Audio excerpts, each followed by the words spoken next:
Mapagpalang araw po sa atin lahat. Alden Richards booking kay Dericate sa kanyang nararamdaman para kay Katrina Bernardo. Sa interview na kasama sina Alden at Katrin, may ibinunyag si Dericate Garcia Sampana sa totoong nararamdaman ni Alden nung mga panahon na ginagawa nilang Hello Love Goodbye 5 taon na ang nakalipas. Dahil habang tumatagal na magkasama sina Alden at Katrin, lumalalim naman ang nararamdaman ni Alden para kay Katrin. Siyempre, binaliwala niya na lang kasi nga may karelasyon na si Katrin Bernardo ng mga panahon na yon. Pero napansin natin mabilis silang naging matalik na magkaibigan dahil mas pinili nilang kilalanin muna ang isa't isa.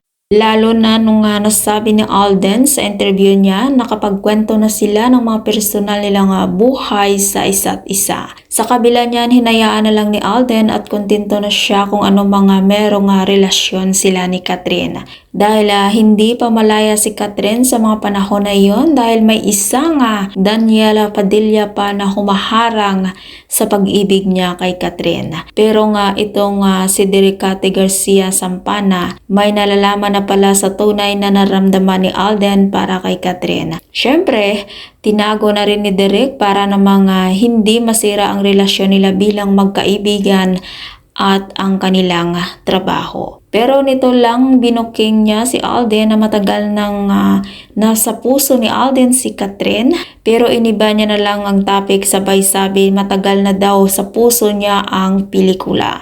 Pero nakita natin kahit gustong-gusto na ni Alden si Katrin, hinayaan niya na lamang ito. Matagal-tagal niyang itinago ang kanyang nararamdaman para kay Katrin. Pero nako po, panahon na at tadhana ng gumagawa ng paraan para naman maipagsigawan na ni Alden ang tunay niyang nararamdaman para kay Katrin. At sana gumawa na rin ng paraan si Alden para maging sila na ni Katrin at muling maging masaya ulit si Katrin sa kanyang buhay pag-ibig. At kung ikaw hindi pa nakasubscribe ng aking channel, mag-subscribe ka na sa aking channel, Ives K. Velasco. Maraming salamat at mapagpalang araw po sa ating lahat.